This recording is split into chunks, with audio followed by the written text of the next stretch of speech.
we'll go ahead and get started. I know you're all busy today, and we thank you for taking this time to join us for the introductory webinar for the training assistant. Let's try that again. I'm not trying to get my words right. The Feeding Assistant Training Webinar Series. This is a partnership between us here at Vanderbilt Center for Quality Aging and QSource, the Quality Improvement Agency here for Tennessee. We won't take the full hour today. We'll just spend about 30 to 45 minutes going through the logistics of training and what this series entails. Your phone lines are muted just to give everybody a better listening experience. So if you have questions at any point in time, please just type those into the chat pane and we'll answer them for you. The chat pane should be on the right-hand side of your screen or the top of your screen. And again, we're really excited to be partnering with QSource. I think as you hear the presentation, you'll find that they're going to offer a lot of very valuable resource to you all. Thank you, Emily. This is Sandra Simmons. I'm based at the Vanderbilt Center for Quality Aging. And what we would like to do today is just provide a brief overview for you about what this training series is about, give you some reasons about why you should participate, and also provide an overview of exactly what the feeding assistant training requirements are at both the federal and the state level, and give you some idea about which of your staff should participate and how you might go about recruiting staff for participation, and then a little bit about how you utilize staff once they've gone through the training. And hopefully, again, the purpose of this introductory session today is to give you the information that you need to prepare for the actual training webinar series that will start in June. So just in terms of an overview, for those of you who may or may not be aware, in 2003, CMS issued a federal regulation that allows facilities to cross-train non-nursing staff to assist with nutritional care. This could be feeding assistance during traditional mealtime periods or assistance with the delivery of supplements or snacks between meals. Our training curriculum that we're going to be offering through this webinar series does meet both the federal and the state of Tennessee requirements. So we are, as Emily mentioned, partnering with QSource to provide this webinar series in the hopes that we've really taken a lot of the work out of it for you and putting the curriculum together and getting state approval and delivering it via the web so that you can have as many of your staff participate as possible. Both the federal and the state regulations require 8 total content hours of training.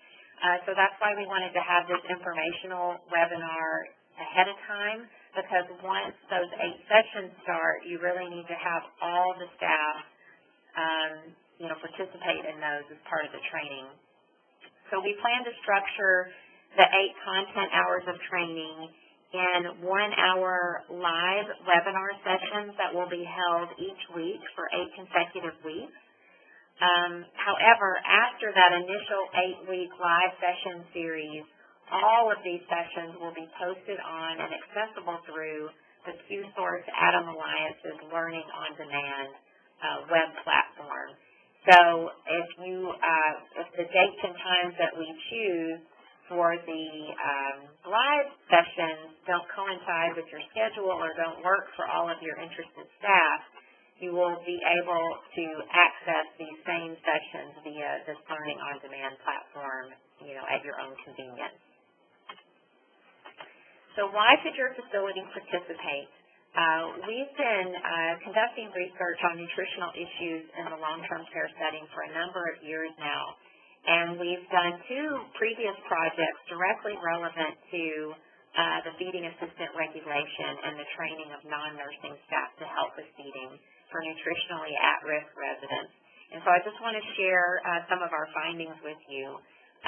In both of those studies, wherein non-nursing staff were trained to help with feeding, we found that nutritionally at-risk residents who were targeted for assistance by trained personnel received significantly more assistance during regularly scheduled meals, and received snacks more frequently, snacks and supplements actually more frequently between meals. And as a result of both of these, they showed an increase in their total daily caloric intake.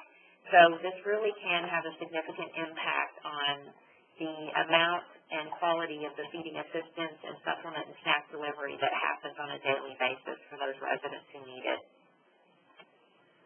In terms of quality of care, there were some early concerns expressed when the regulation first was issued about whether or not trained staff who did not have a nursing background or were not a CNT, how they would be able to do compared to their more traditional CNA counterparts.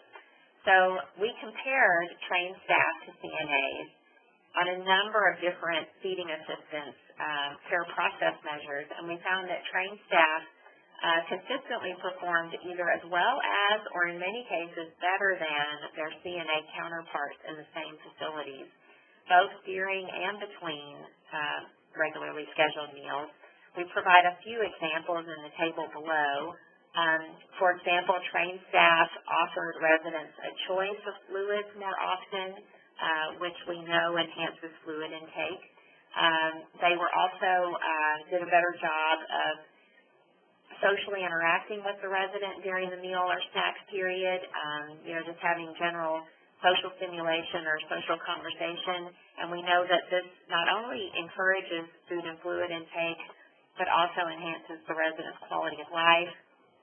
Trained staff did a better job of making sure they washed their hands before helping a resident to eat, although clearly there was room for improvement here in both groups.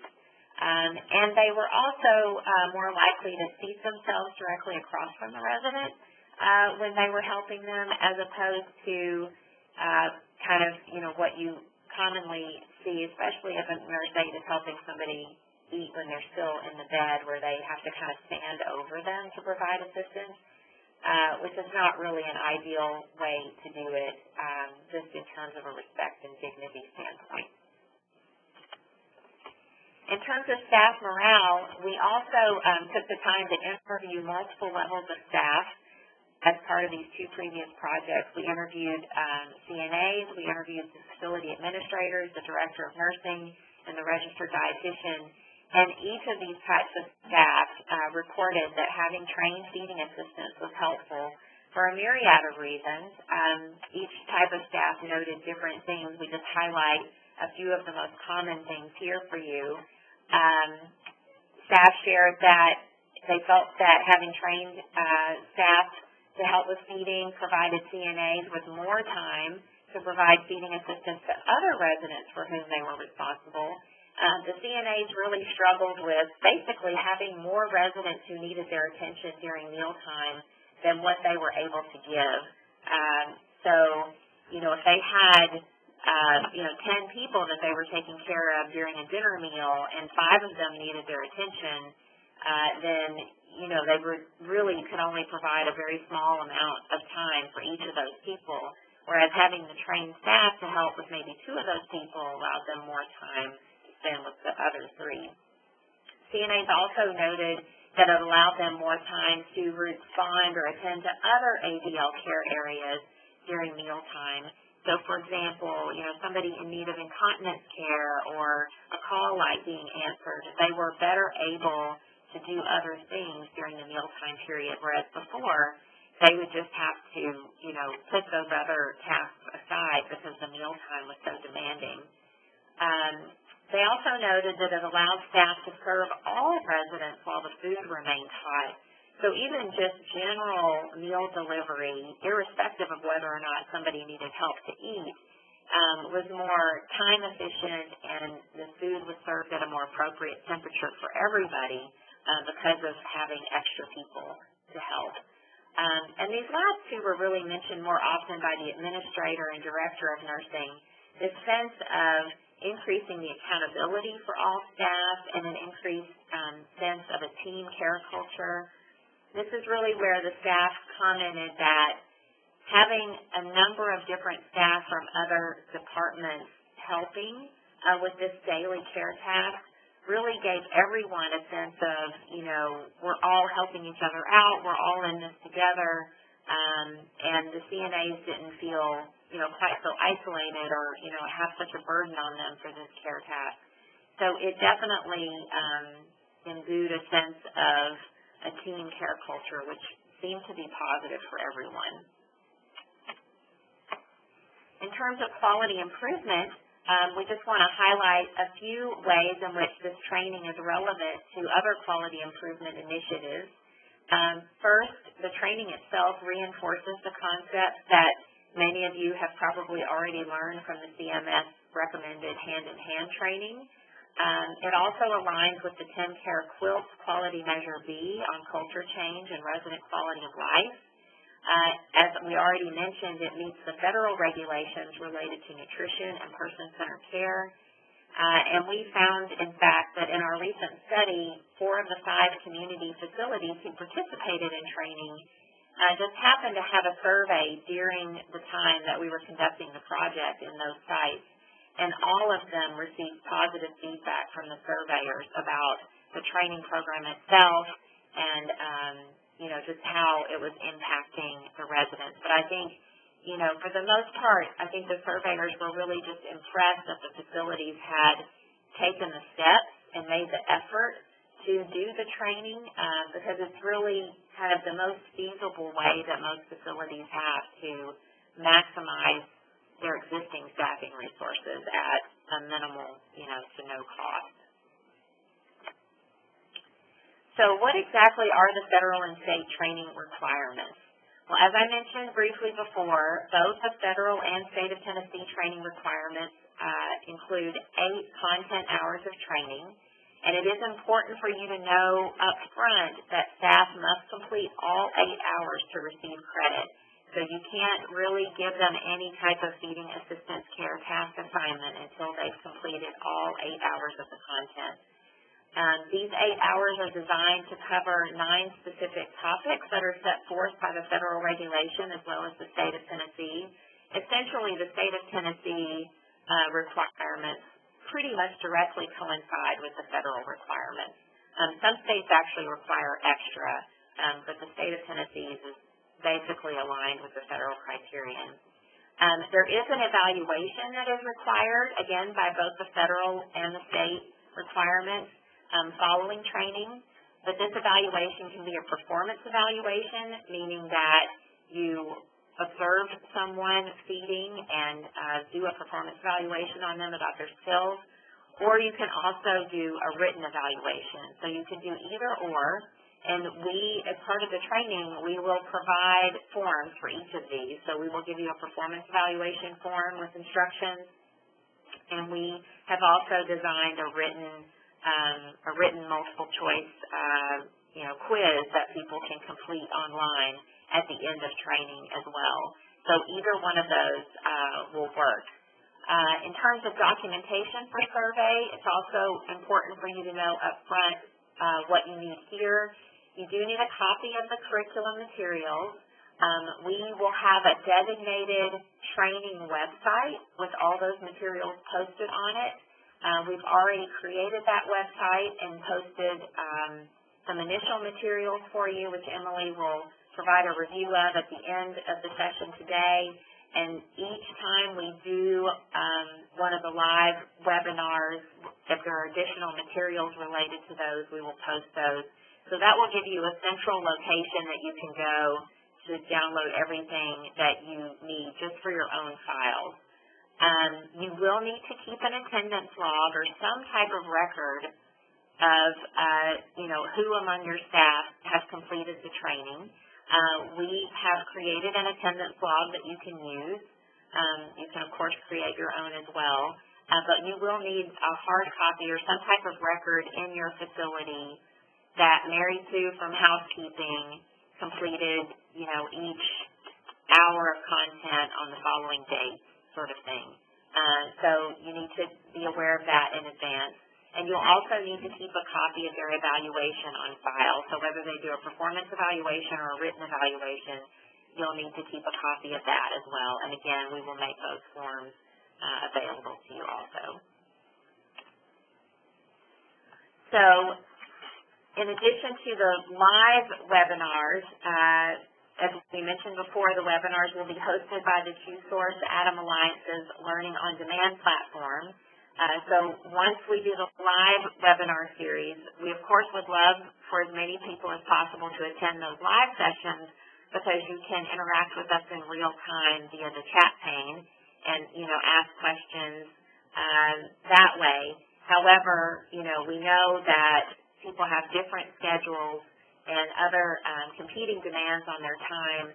So the on-demand platform will really give you the option of, completing each of the content hours when it's most convenient for you. To view webinars on the Learning on Demand, you will need to provide the information shown in the slide, your name and email address, a phone number, the facility that you're from, and the city that it's located in. This information allows QSource as well as us to track participation, but it's also a way to basically electronically confirm that you have completed a content hour of training via the webinar. So for this reason, it's important for your staff to sign in with their own information.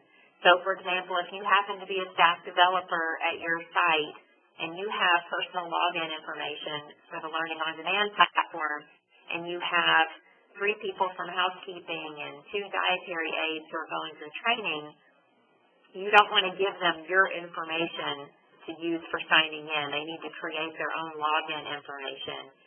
Otherwise, it will just look like you're doing the training 5 times over, and you won't have a record of the fact that your individual staff members went through the training. If multiple staff happen to view a session together, which is actually a great strategy, you can list the attendees' information via the website, but you should also still keep a record using the attendance log, just for your own records. And we will ask for a copy of that only for our own records to track the total number and the type of staff who complete training for each site. We don't necessarily need to see staff members' names. However, if you provide the staff member names and the completion date, we will award a certificate from our center, showing that they've completed training, and we'll put their names on it and send those to you. And that way, it's just something else that you can award to your staff and also have on file. It is important for you to keep an attendance record, as we mentioned. We've provided a template on the website, and, as I also mentioned, we'll request de-identified copies of these attendance logs just for our own evaluation purposes. But if you want to provide staff names, then we can award training certificates for your staff as well. So, who should you recruit for training? Well, in our prior studies, these are the most common types of staff who individual facilities included in training. Housekeeping and laundry staff were very popular in terms of participation. Social activities personnel were also really common. Dietary aides, upper-level administrative staff, such as the administrator themselves, the facility social worker, staff you might have in your human resources department, or just department directors in general, or clerical staff who sit at, other staff office staff who might sit at the front information desk. You can train volunteers and family members.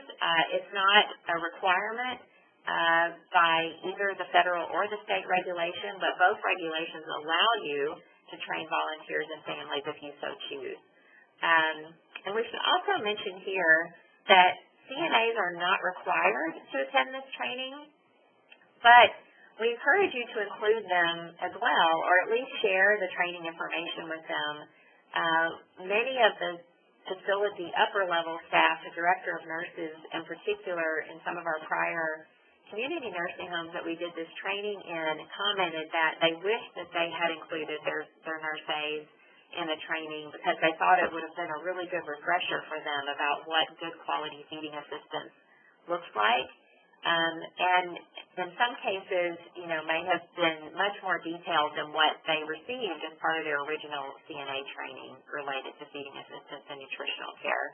As far as we're concerned, the more the merrier. You should take advantage of the training itself if you're going to have your facility involved in it and include as many people as you possibly can. So how do you recruit staff for training? Well, staff participation can be mandatory, voluntary, or some combination. It's really up to you. The regulations don't dictate how you go about recruiting staff for training or who you train. They leave that up to the discretion of the individual facilities, and each facility really does it differently. We've been in some facilities who required the training by specific departments. So, for example, they made the training mandatory for everybody in activities or everybody in dietary, or all their department directors were required to go through training. Other facilities that we worked in allowed it to be strictly voluntary.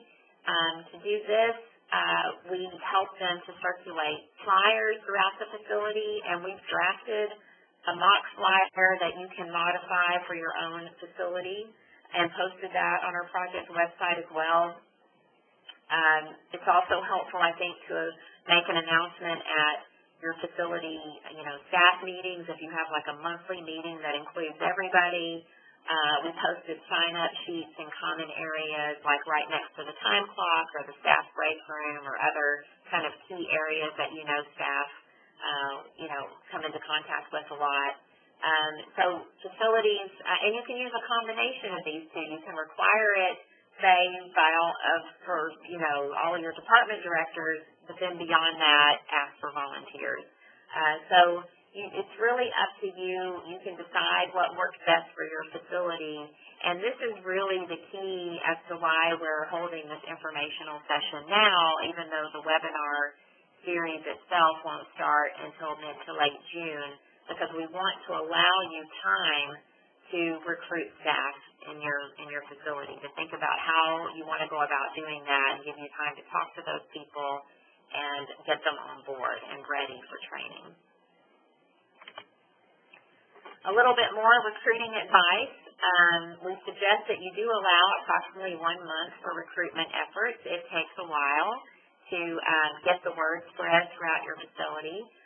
Or maybe you're ahead of the game and you already have a list ready to go, in which case, gold star for you.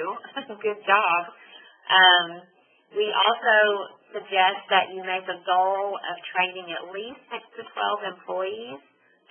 We recommend these numbers because really anything less than 6, you're going to see a very modest impact. So the more people really that you're able to engage in training, the more powerful of an impact you're going to see in your facility. We also recommend that you speak directly with employees whose participation is going to be required. You don't want them to be blindsided by this kind of requirement. So you just want to talk to them individually and just make sure that they're comfortable with it and that, they're kind of on board with this idea. We also recommend that ideally training should occur during their paid working hours such that attendance logs can be kept, and just so more staff will be inclined to go through training. If you make it part of somebody's normal work day where they're already scheduled to be there and they're on the clock, they're just going to be much more cooperative than if you ask them to come in on a day off or do it on their own time. But really, the other key is that it allows you to track attendance. You really do have to know for sure whether or not somebody has completed each training session for your own records per the federal and state requirements. So you want a system in place to do that and not just rely on staff self-report that, oh yeah, I did it from home last night at 10 o'clock on my own computer kind of thing. In terms of other logistics to kind of think about ahead of time, if you have a list of people who are interested in going through training, or certain people who you know it's going to be mandatory that they go through training, be sure to coordinate with their department heads or their supervisors in advance to make sure that they're going to be available. You can proactively schedule them for training. And when you do this, if they're kind of the only, let's say everybody in social activities is required to go through training, well, if you're going to pull all of those people, then you either need to do it during a time when there's not an activity that needs to be happening, or there's a backup person who can do their job for the hour or two that they might be in a training session. So just think about those scheduling logistics ahead of time. We've been in a lot of facilities where there were people who wanted to go through training, in particular in the kitchen, the dietary staff, but their supervisors weren't well informed, so it was just really difficult to fit the training into their schedule because they were constantly needed for another task. Another important thing to consider is that contract employees can be trained, but it may be difficult to coordinate scheduling and supervision with their employing agency. So if you use a contract employees for housekeeping, for example, you might want to go ahead and you'd really like for them to be trained, or you know that a lot of them are interested in training. Now would be a good time to contact their employing agency and just share your plan with them and make sure that that they're okay with that. In general, our experience has been that full-time staff are easier to train and manage just in terms of their schedules, but it certainly is still possible and helpful to train other part-time people as well, including volunteers. So we don't want to, discourage you from leaving anyone out or limiting the training in any way, but we do want to just kind of give you some food for thought about how to schedule it in a way that's going to, work for everybody. Some other additional things to consider in terms of how you utilize trained staff once they complete the 8 hours. The coordination and the management of the trained staff is really key. You want to be thinking now about who will be responsible for coordinating the trained staff once they do go through training. Maybe that's going to be you, maybe not. If it's not going to be you and somebody else in your facility is coming to mind, then I would share with them this informational webinar, and which will be posted on the Learning on Demand resource, and they could view it separately. But this type of program does work best just in terms of sustainability over time if you have a designated program champion, kind of a key person in your facility who's responsible for keeping track of who's been trained and assigning them to mealtime periods or snack delivery on certain days based on their schedule. And this person can also be the person to communicate with the trained staff supervisors, so that everybody is aware of what the expectations are.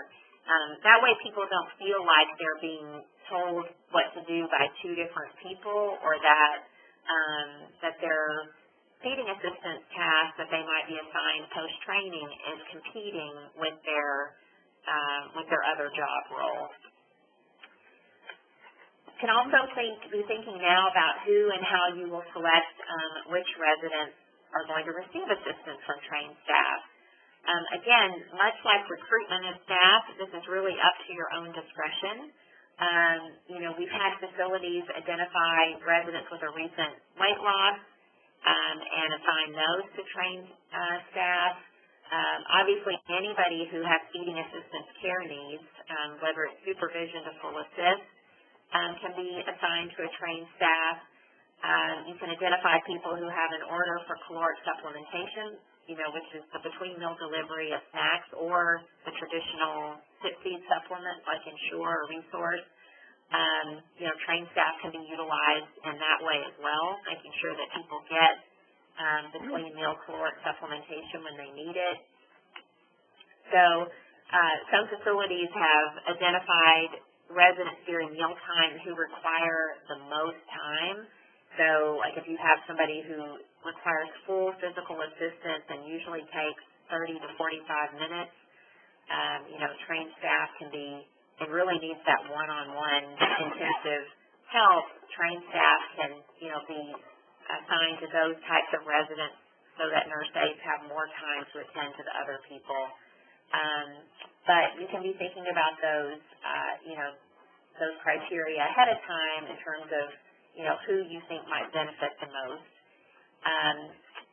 It's also important to know that coordination with the kitchen for timely delivery of meals and the availability of between meal items when trained staff are available to help is also key.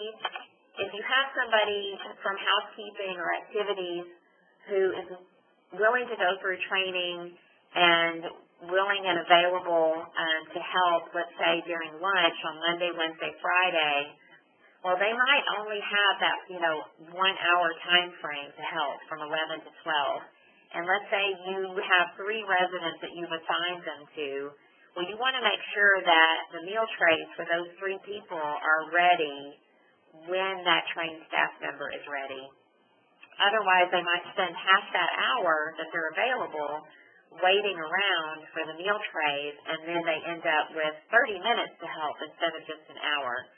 So that coordination with the kitchen is really key in terms of maximizing the helpfulness of their availability. You really want to utilize every possible minute that they have available. And likewise, for between meal delivery, you could give them 6 people to give snacks and supplements to in, 30 to 45 minutes, but those items need to be ready. If they have to go to the kitchen and request them and then wait for the kitchen to put them together on a tray or a cart, they've, again, spent a quarter or more of their time, just getting the items, whereas you really want them spending all their time actually helping the residents.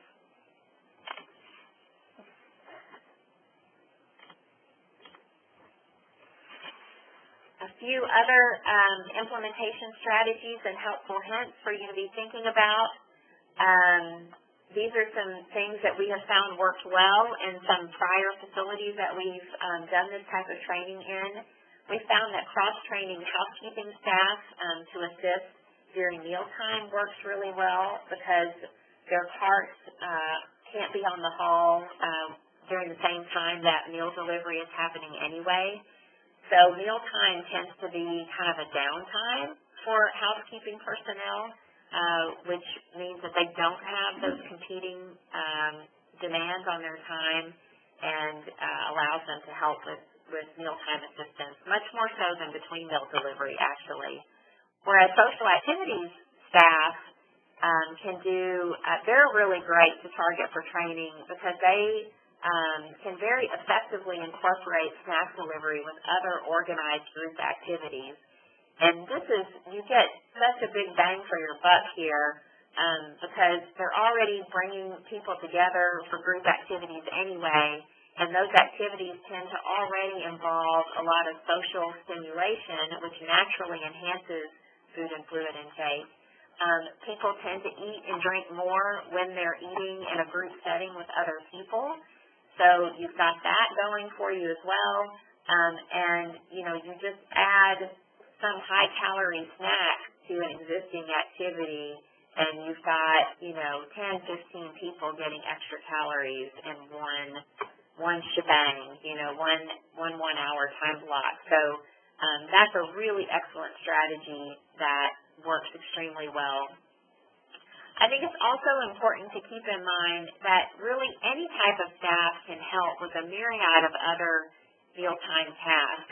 If a lot of your residents eat in the dining room for meals or prefer to eat in the dining room, certainly your CNAs have to be the ones to help them get out of bed and get dressed. But once they're dressed and in a wheelchair and ready to go, really anybody in your facility could transport them to the dining room and, get them seated at their table, and likewise take them out of the dining room at the end. you'd be surprised how much time this saves when the CNAs don't have to do this particular piece of it. And, you don't need special training just to wheel somebody down the hallway to get them to the dining room. Similarly, anybody can walk through the dining room or, go room to room as people are eating in their rooms and just do some simple verbal cueing and socialization. How are you doing today? How's your breakfast this morning? Do you like what you're having? Try a bite of your soup and let me know how it tastes. We certainly teach that as part of our training because those types of interactions really encourage residents to eat and drink more. But technically, you don't have to, if you're not providing hands-on assistance, anybody could float around and talk to the residents and encourage them in this manner. You really don't have to go through 8 hours of training to help with these types of activities. And this is really a way for everybody, all types of staff to be helping during mealtime in a way that really benefits everyone. I will also mention that all 5 facilities in which the Vanderbilt, which our center conducted the training and assisted with implementation, said that they would continue to utilize trained feeding assistants for nutritional care even after we left.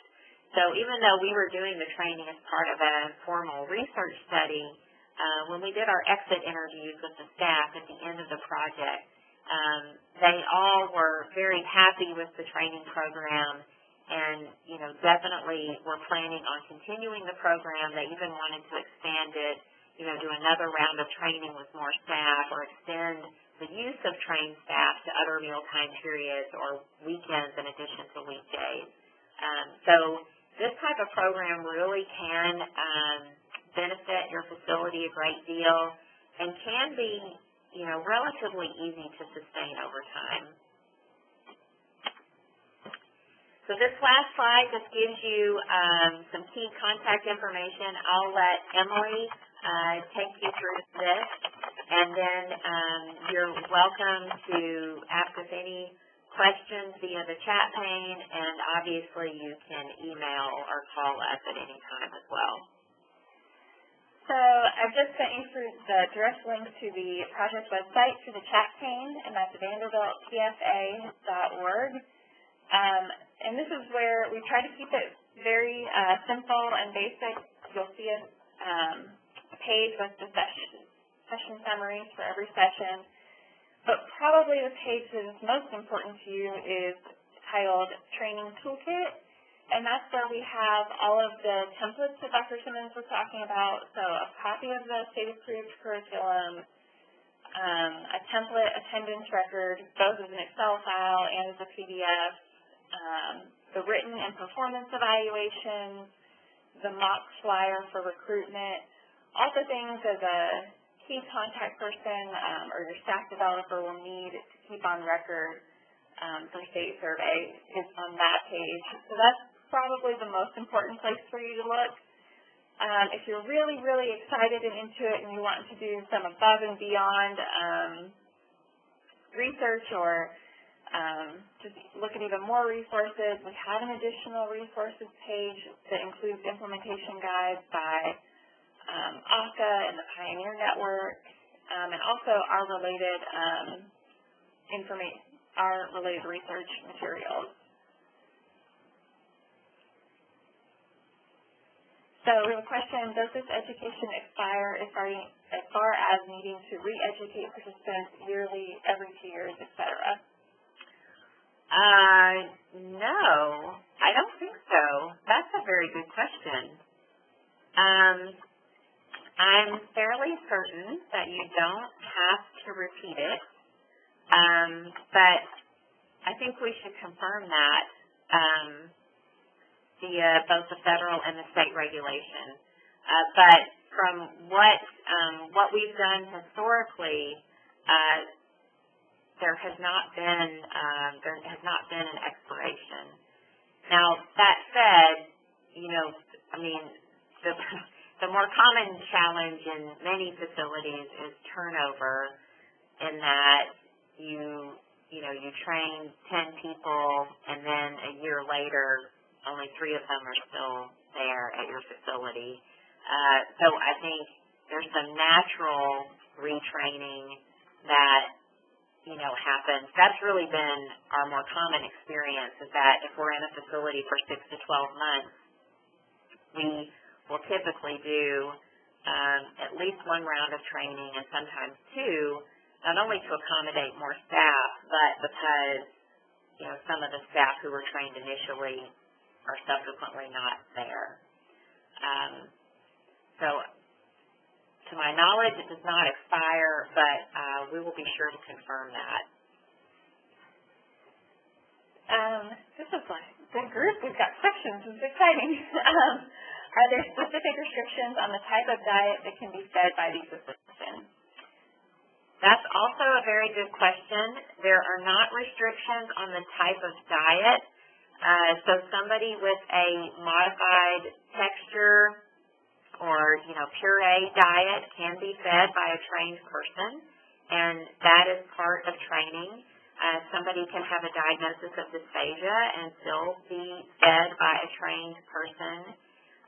However, if they have a history of aspiration or extremely complicated swallowing difficulties deemed by a clinical nurse, then that would not be an appropriate person. So we have typically used that history of aspiration or some type of, high aspiration risk as an exclusionary criterion for a trained person. But you definitely would not want to exclude somebody just because of a modified texture diet or a dysphagia diagnosis, because oftentimes those residents do require full physical assistance to eat, and they require a good 30 minutes of one-on-one attention. So the trained staff can be really helpful. And the same is true for thickened liquids. Again, that's part of the training. Now, I would say certainly early on, if you were, assigning a trained person to somebody with thickened liquids, you certainly would want to give them heavier supervision in the beginning to make sure that they, really had that nectar thick, consistency down pat or, whatever was appropriate for that resident, just to make sure that they were really comfortable with that piece of it. But it's still okay to assign them to those type of people. And the federal and the state regulation language is very vague about that. It just says residents with complicated feeding issues. And so we've always, in addition to using the history of aspiration diagnosis or extreme risk of aspiration, have always defaulted to the speech therapist. So if you're ever concerned, that's where we've always kind of defaulted to. And we will be posting this PowerPoint presentation both to our website, and then hopefully it'll be up on demand in the next week or so.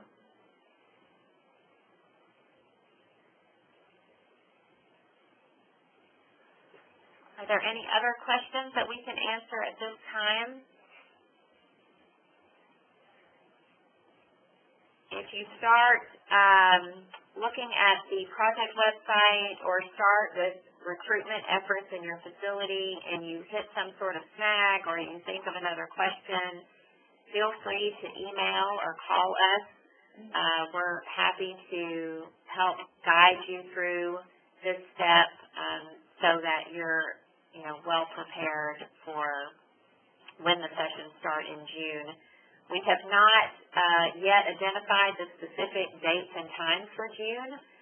It will most likely be toward the end of June, the 3rd or 4th week.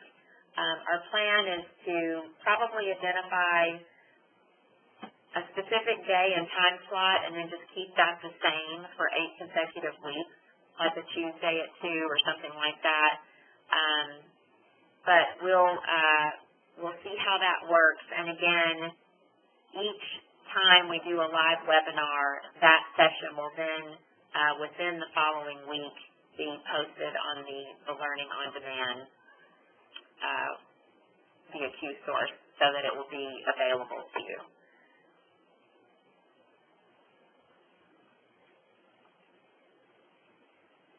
And throughout that series as well, we will, of course, continue to be available to you via email and phone, so that if you do have any other questions or concerns that, are specific to your facility, we really want to be there to provide guidance for you.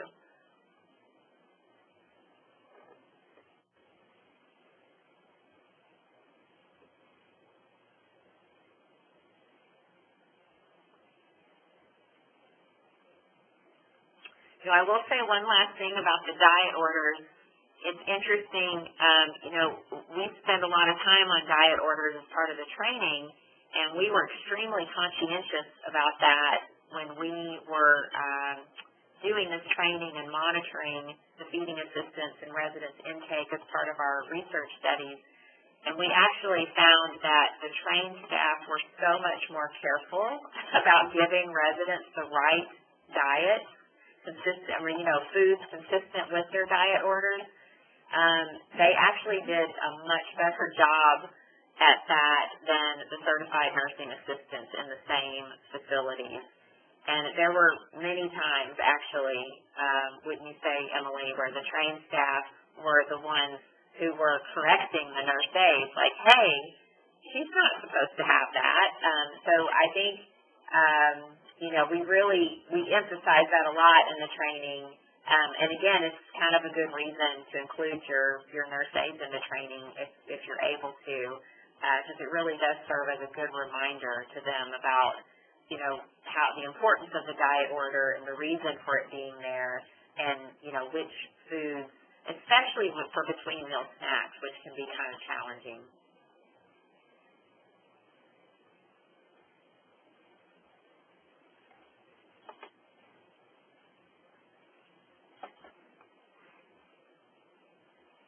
Well, if no one has any other questions, we'll go ahead and sign off. But again, you're welcome to email or call if you think of questions later.